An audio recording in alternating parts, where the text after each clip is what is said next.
We also actually did a poll on Twitter on the questions that, we should be asking the both of you. And we have a few questions. I've just filtered out some of the most interesting ones. I'll start with payments. You guys decide who would love to answer this. Should India embrace cryptocurrencies as a legitimate form of payment, or are they too risky for mainstream adoption? Is crypto even legitimate? Let me give you an example. If you look at the whole crypto world, and there's one guy called CoffeeZilla, I watch his channel quite frequently. The number of scams to number of genuine businesses, I would say there are 10 scams and probably one genuine business. And I don't even know if that genuine business is genuine, but the scams I know are genuine. So effectively, if this was the industry you were in, I would think that, a industry like, say, someone peddling drugs is far safer because you end up getting the drugs. Here, I don't know. It's just a Ponzi scheme on a large scale. So I don't even think that this question that India should embrace, it should just be, it's a social experiment which is generating as much carbon emission as Argentina is without any social benefit. India's done the right thing banning this a long time ago. It's a counter culture to the global monetary system.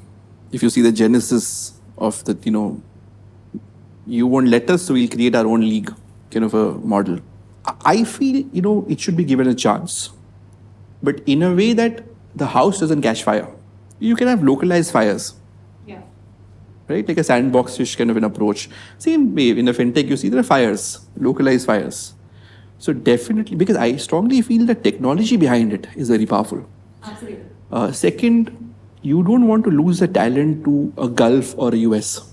There's a big talent and there's an opportunity for the country. Now, how you do it, whether you do it in GIFT or you do it via SEBI, you do it via CBDC are secondary topics. But definitely we should not lose like the 60s doctors, engineers left the country.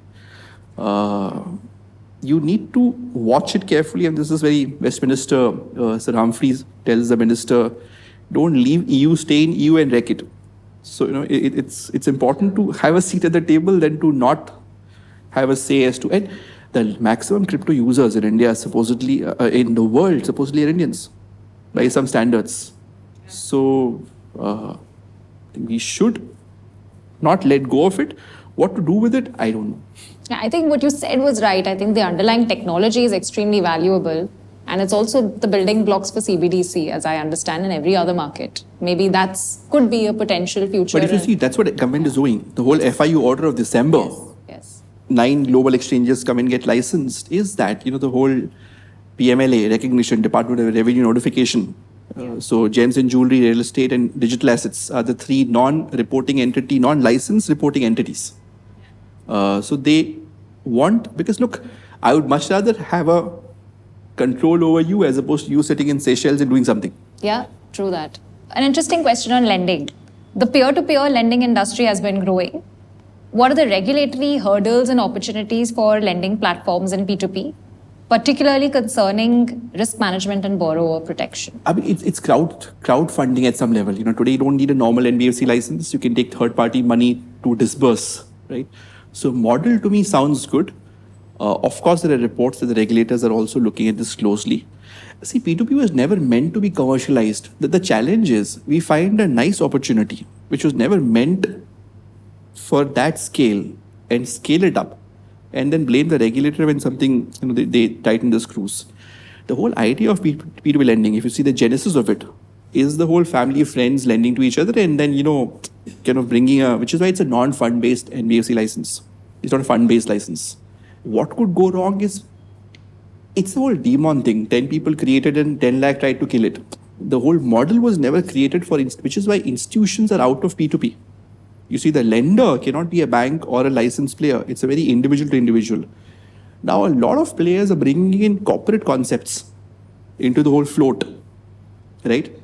I create a basket, I create cells. The number of business models I've heard, I'll create cells, I'll divide up. See, the short point is, do whatever. People should not lose money except for their immaturity or their lack of, and that too, they should be put to notice. Yeah. It shouldn't happen that I signed up for A and B should happen. Yeah. I think short of that, What's the harm? What are your thoughts around the controversy surrounding interest rate caps for digital lenders in India? And how do you see it impacting the growth and sustainability of this lending fintech sector? So interest rate caps actually are not really, so long as the cap is high enough, is not really a bad concept, because what's happened is that, some of this, the lack of that cap was used by some of these companies which were promoted across the border, came into India and started building franchises and lend, and one of my ex-colleague actually had this case where he used to work in my team, and then it moved to another large company, and I got a SMS one day saying that this WhatsApp saying that this is this guy and he has borrowed this much money and this is what has happened, and randomly came through. So then I called him up and I asked him what has happened, and then he said that, sir, मेरे को 25,000 चाहिए थे and I got 22,000 only. They took 3,000 free up front, and then now they are telling me to pay them 36,000 within 2 weeks of me borrowing, because my salary was due at the end of the month. They want me to pay them 36,000 and I didn't pay them, so they've sent a message to everyone. So I obviously heard that, and then I went and I sat for half an hour, wrote a complaint to RBI Ombudsman and sent it off. But this is the type of lending that was being done. There ought to be a curb on that. But that being said, there is also a lending where, take for example, you want to lend, say, 100 rupees to, say, you 10 lakh rupees to you. It's very simple, because I know your credit score, I know where you are standing, you are banked already. It's very simple, and I can do a yield of, say, 8.5%, 9%, 10% if it's secured at 8.5%, unsecured at 12%. Very simple. But let's take, for example, there's a person in a rural area who's a farmer. The cost of disbursal, the cost of processing. So the cost of processing a 25,000 rupee loan is the same as the cost of processing a 10 lakh rupee loan. So essentially what happens is that cost gets loaded into the rate of interest. The cost of collection from you is almost negligible, because the money will always be there in your saving account. I have to just put a debit on your saving account and take it out.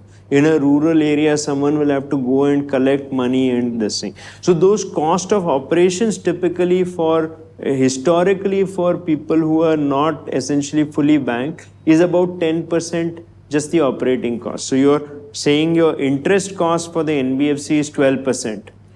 Which you are borrowing from a bank or someone, and plus you're adding 10%. So there itself you are almost at 22, 23%. And then that NBFC has to make some profit. So effectively that number is never short of 25% for small rural borrower. You cannot make money below that. Now it looks very ugly that, or unpalatable, that someone who is relatively well off like you is getting money at 8.5%, and someone who is poor and needy is getting money at 25%. So there is a cost of poverty which is there, but we can't avoid it. How do you think the regulatory frameworks should balance customer protection with fostering innovation and alternative lending models, such as digital lending and microfinance institutions? See, the regulator is not an enforcer. I think if you realize that the struggles, there is no, what does RBI do if you complain to them? They either file a local FIR with the police, or they give a ED complaint, right?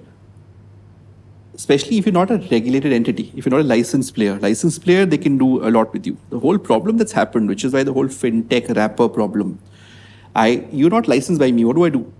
Yeah. I can't send a cop. There's no police station within Shahid Bhagat Singh RBI building, right? Framing regulations, trying to protect the customer, and the ones who don't want customers to be protected, the bad actors. This has gone on for the longest. Shylock literature has been written on this, will continue. At some level, the ecosystem needs to take a bit of a self-ownership. You'll always have bad actors. There'll always be desperate people who want money, or people who want to play beyond their lifestyle, or greed. Three things why you go into debt, right? Something horrible happens, or you're greedy. Yeah. Cannot stop people from making bad decisions. You cannot really, be a parent's patria to every citizen, being a father or a mother to every citizen in the country. Sure. But the short point is when complaints come up, see, there is a cost to regulations. If I was a regulator, I would not want to give multiple licenses. It's like, parenting a newborn. You got to then supervise. Regulation is licensing department, supervision is supervising department, because, then something wrong you do. Why digital banking licenses? One more banking license means risk blow up, merger, Section 45 order. Correct. Right? There's a lot our regulator. By the way, to take a step back, at least I have not come across in my professional career any other jurisdiction where regulators have done so much for customer protection. Yeah, agree. Fully agree. Thank you very much. I had a really, really good time on this episode, and I'm sure the viewers definitely understood a lot.